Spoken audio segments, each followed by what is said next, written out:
Valve train एक mechanical system है internal combustion engine का, और ये इनटेक और एग्जॉस्ट वॉल्व की ओपनिंग और क्लोजिंग को मैनेज करता है। और इसका पर्पस ये है कि ये रेगुलेट करता है वॉल्व टाइमिंग ऑपरेशन को। जैसे कि इनटेक वॉल्व ओपन होता है तो एयर फ्यूल का मिक्सचर कंबशन चेंबर के अंदर आता है, फिर कंबशन होने के बाद एग्जॉस्ट गैसेस को इंजन से बाहर भी निकालता है एग्जॉस्ट वॉल्व। इनटेक स्ट्रोक के दौरान इनटेक वॉल्व रिस्पॉन्सिबल होता है कि कंबशन चेंबर के अंदर कितना एयर फ्यूल का मिक्सचर जाएगा, और ये एक तरह से एयर फ्यूल के मिक्सचर को कंट्रोल भी करता है। एग्जॉस्ट स्ट्रोक के दौरान एग्जॉस्ट वाल्व जली हुई गैसेस के फ्लो को रेगुलेट करता है और कंबशन चेंबर से गैसेस को बाहर भी निकालता है। वाल्व की क्लोजिंग और ओपनिंग की टाइमिंग का कोऑर्डिनेशन वॉल्व ट्रेन इंश्योर करता है ताकि इंजन में एफिशिएंटली कंबशन हो सके और ऑप्टिमम परफॉर्मेंस इंजन से प्रोड्यूस करा सके। वॉल्व ट्रेन में कई अलग अलग तरह के कंपोनेंट होते हैं और ये सभी पार्ट्स एक साथ मिलकर काम करते हैं, जैसे कि camshaft, valve spring, lifter, push rod, rocker arms और टाइमिंग मैकेनिज्म। अब समझते हैं इन सभी पार्ट्स को डिटेल में। तो स्टार्ट करते हैं कैम शाफ्ट से।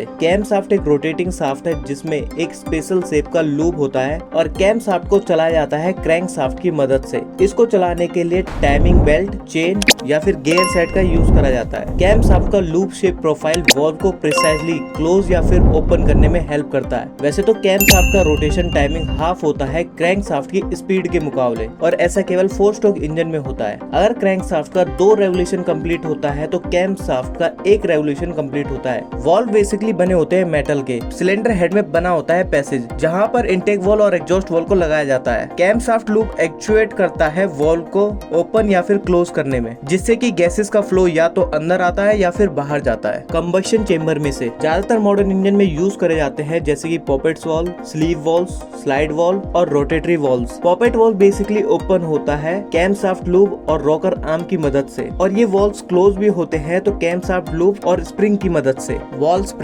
स्प्रिंग एक तरह का हेलिकल स्प्रिंग होता है जो कि लगा होता है वॉल्व स्टेम पर, और वॉल्व स्प्रिंग ये भी इंश्योर करता है कि वॉल्व अच्छे से सिलेंडर हेड पर बैठ रहा है या फिर नहीं, और इसकी वजह से हाई इंजन स्पीड पर भी ये अच्छी तरह से काम करते हैं। लिफ्टर एक ऐसा कंपोनेंट है जो कि कैम शाफ्ट लूप से मोशन को ट्रांसफर करता है वॉल्व पर। लिफ्टर एक सिलेंड्रिकल कंपोनेंट होता है जो कि कैम शाफ्ट की प्रोफाइल पर टच रहता है और इनटेक और एग्जॉस्ट वॉल्व को एक्चुएट करता है। पुश रॉड एक लॉन्ग स्लीव रॉड होता है जो कि ट्रांसफर करता है अपवर्ड मूवमेंट लिफ्टर से लेकर रॉकर आर्म पर। बेसिकली इसको यूज करा जाता है ओवरहेड वॉल्व इंजन में, और ये मोशन को भी ट्रांसफर करता है कैम शाफ्ट की पोजीशन के हिसाब से। और वॉल्व की पोजीशन लोकेटेड होती है सिलेंडर हेड में, रॉकर्स आर्म पाइवेटेड होता है लीवर में, और पुश रॉड से लीनियर मोशन को लेकर जरूरत के हिसाब से पाइवेटेड मोशन में कन्वर्ट करता है, जिससे कि वॉल्व क्लोज और ओपन हो सकते हैं। टाइमिंग मैकेनिज्म सिंक्रोनाइज करता है कैम शाफ्ट की रोटेशन और क्रैंक शाफ्ट की रोटेशन को, और ये भी इंश्योर करता है प्रिसाइज वॉल्व टाइमिंग को। टिपिकली टाइमिंग को एडजस्ट करा जाता है या तो बेल्ट से या फिर चेन से या फिर